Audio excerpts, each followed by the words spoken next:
Panduan Manajemen Stres Saat Pandemi COVID-19. Apa itu stres? Stres terbagi menjadi dua, yaitu eustress dan distress. Eustress muncul saat penyebab stres bisa dikelola menjadi hal yang positif, misalnya menjadi motivasi. Distress adalah kebalikannya, muncul saat terdapat terlalu banyak stres dan tidak ada hal yang dilakukan untuk meredakannya, menghilangkannya, atau mengatasi efek yang ditimbulkan. Bentuk distress yaitu kecemasan berlebihan sampai dengan depresi. Inilah yang bisa berbahaya. Stres akibat pandemi COVID-19 secara general. Orang tua yang harus mengasuh anak di rumah yang belum terbiasa, anak-anak dan remaja, para lansia dan orang dengan penyakit kronis yang beresiko lebih tinggi untuk COVID-19, garda terdepan yang berinteraksi dengan pasien COVID-19 seperti dokter dan penyedia layanan kesehatan lainnya termasuk relawan, orang yang memiliki kondisi kesehatan mental, disabilitas, atau masalah dengan penyalahgunaan zat narkoba, dan keluarga dari kalangan sosioekonomi rendah. Manajemen stres adalah berbagai cara yang digunakan seseorang untuk mengurangi dampak buruk dari pengalaman stres yang dirasakan, agar tidak menjadi distres atau kecemasan hingga depresi. Hal yang dapat kita lakukan untuk mengelola stres pada diri sendiri. Upayakan tetap di rumah saja. Ambil jeda dan menjauhi berita negatif soal COVID-19. Jaga tubuh kita, cobalah untuk makan makanan yang sehat dan seimbang, berolahraga secara teratur, cukup tidur setidaknya 8 jam di malam hari, serta jauhi minuman beralkohol dan obat-obatan dari luar. Luangkan waktu untuk bersantai. Coba lakukan beberapa aktivitas lain yang kita sukai. Terhubung dengan orang lain. Curhat pada orang yang dipercayai tentang kekhawatiran dan bagaimana perasaan kita. Lebih mendekatkan diri pada Tuhan Yang Maha Esa dengan membaca kitab suci, berdoa, dan menyaksikan siraman rohani secara online. Hubungi konselor, psikolog, atau psikiater jika distres yang dirasakan sampai mengganggu kegiatan berlarut-larut. Bagaimana membantu orang lain melakukan manajemen stres? Anak-anak dan remaja bereaksi tergantung bagaimana orang dewasa di sekitar mereka. Usahakan untuk lebih tenang dan percaya diri. Beberapa perubahan yang harus diperhatikan oleh orang tua, yaitu tangisan atau iritasi berlebihan pada anak kecil. Kembali ke perilaku yang tadinya sudah dikuasai. Misalnya, mengompol saat sudah lulus toilet training pada anak, kekhawatiran atau kesedihan yang berlebihan, kebiasaan makan atau tidur yang tidak sehat, perilaku lekas marah dan bertingkah pada remaja, menghindari sekolah, atau dalam hal ini, saat diminta mengerjakan tugas sekolah secara online, kesulitan memusatkan perhatian dan berkonsentrasi, tidak tertarik dengan apapun, menyendiri, atau muram, sakit kepala yang tidak jelas sumbernya, atau sakit tanpa sebab, penggunaan alkohol, rokok, atau obat-obatan lainnya. Tips untuk orang tua. Jawab pertanyaan dan berikan fakta COVID-19 dengan cara yang bisa dipahami anak atau remaja. Yakinkan bahwa mereka aman bila tetap di rumah saja. Berikan kasih sayang dan perhatian yang lebih dari biasanya, agar mereka tetap merasa aman. Usahakan untuk menyaring informasi yang diterima anak dan remaja. Mereka mungkin salah mengartikan apa yang dilihat dan jadi takut berlebihan. Jika harus sekolah atau kuliah dari rumah, buat jadwal untuk kegiatan belajar dan kegiatan santai yang menyenangkan. Tanyakan apa aktivitas yang anak sukai. Beritahukan pada anak dan remaja untuk menjauhi berita negatif yang ada pada medsos mereka. Berdiskusilah dengan guru mengenai kondisi anak dan apabila tugas yang diberi dirasakan terlalu membebani anak. Pada remaja, tawarkan dulu bantuan untuk berkomunikasi dengan guru atau dosennya, hargai keputusan anak. Ajak anak beristirahat, tidur secara cukup, berolahraga, dan makan yang bergizi. Rutinlah mengajaknya berkomunikasi dengan teman dan anggota keluarga melalui video call. Bimbing anak untuk beribadah dan berdoa, mendekatkan diri kepada Tuhan Yang Maha Esa sesuai kepercayaan masing-masing. Bagaimana bila orang tua merasa stres? 1. Temukan posisi duduk yang nyaman. Kaki Anda rata di lantai, tangan Anda beristirahat di pangkuan Anda. 2. Bernapaslah secara teratur. Lihat sekeliling Anda. Tutup mata Anda, rasakan apa yang ditangkap oleh indera tubuh, pendengaran, perabaan, penciuman. 3. Tanyakan pada diri sendiri, apa yang aku pikirkan sekarang? 4. Perhatikan pikiran Anda, apakah itu negatif atau positif. 5. Perhatikan bagaimana perasaan Anda secara emosional. Apakah Anda merasa sedih atau gundah? 6. Dengarkan napas Anda saat keluar masuk. Anda bisa meletakkan tangan di perut dan merasakannya naik dan turun. 7. Katakan pada diri sendiri, tidak apa-apa, atau aku baik-baik saja. Panjatkan doa agar lebih tenang. 8. Pikirkan hal yang membuat bahagia dan bagaimana efek yang ditimbulkan pada anak bila Anda lepas kendali. Anda tentu tak ingin anak Anda terluka dan sedih, atau malah makin menjauh dari Anda yang marah-marah. 9. Saat Anda siap, buka mata Anda. Bagaimana membantu lansia agar tidak stres selama pandemi COVID-19? 1. Pastikan tetangga atau keluarga Anda yang lanjut usia memiliki semua yang mereka butuhkan. Bantu galang donasi sembako untuk mereka. Jika Anda khawatir akan menularkan virus, Anda dapat meninggalkan sembako atau kebutuhan mereka di depan pintu. 2. Bantulah mereka mengenal metode komunikasi digital.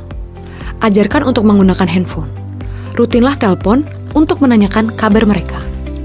3. Dorong aktivitas dan gerakan.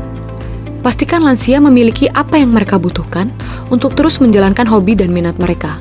Misalnya, benang wol jika hobi merajut. 4.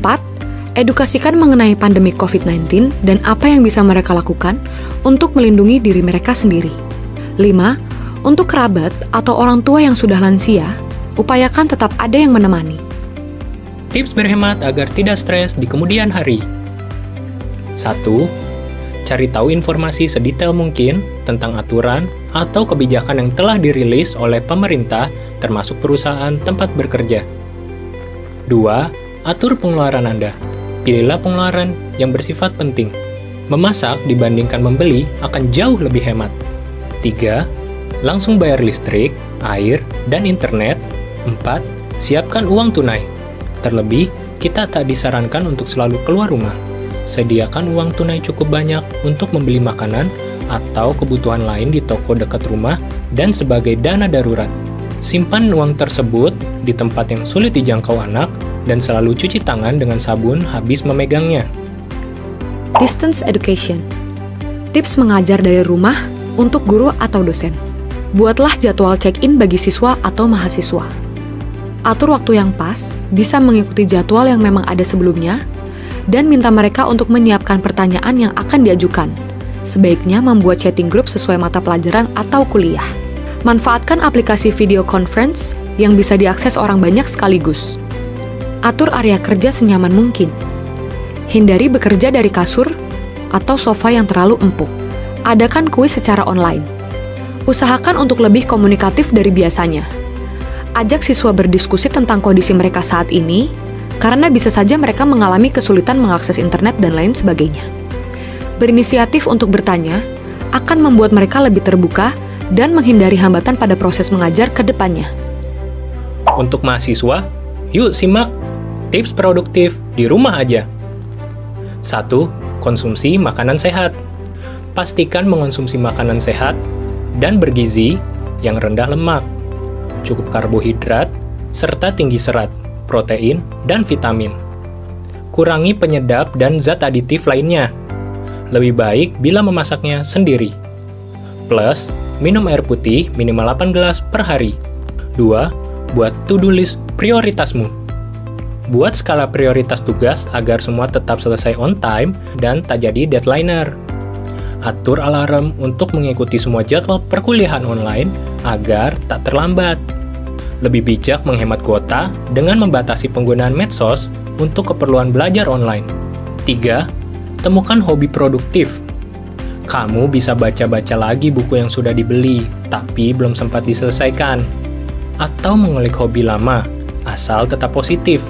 Bagi mahasiswa tingkat akhir, coba baca beragam literatur secara mendalam. Jangan lupa, jadwalkan pertemuan dengan dosen pembimbingmu. 4. Coba aneka olahraga sendiri, seperti plank, squat, push up, atau senam kardio. Bisa lihat tutorialnya di YouTube. Di rumah aja pun harus olahraga. Lengkapi dengan berjemur di pagi hari untuk mendapatkan vitamin D gratis. 5. Tidur teratur dan cukup. Usahakan tidur dan bangun di waktu yang sama, seperti kalau kamu kuliah agar jam biologismu tak terganggu. Idealnya minimal 7 jam tiap hari. 6. Jaga kebersihan diri dan lingkungan.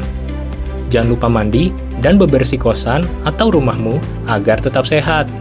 Buka gorden saat siang hari agar sinar matahari bisa masuk. 7. Stay connected. Manfaatkan aneka aplikasi video call untuk tetap bertukar cerita dengan sahabat dan berkonsultasi dengan dosen pembimbing akademikmu atau para dosen lainnya saat ada pelajaran yang sulit dipahami. Kamu pun dianjurkan mendengarkan ceramah atau siraman rohani secara live streaming agar batin tetap tenang. Berdoa juga bisa sangat membantu. Mental health matters. Ketika merasa terjebak dalam ketakutan akan apa yang mungkin terjadi, cobalah untuk mengalihkan fokus kita ke hal-hal yang dapat kita kendalikan. Bagaimana caranya?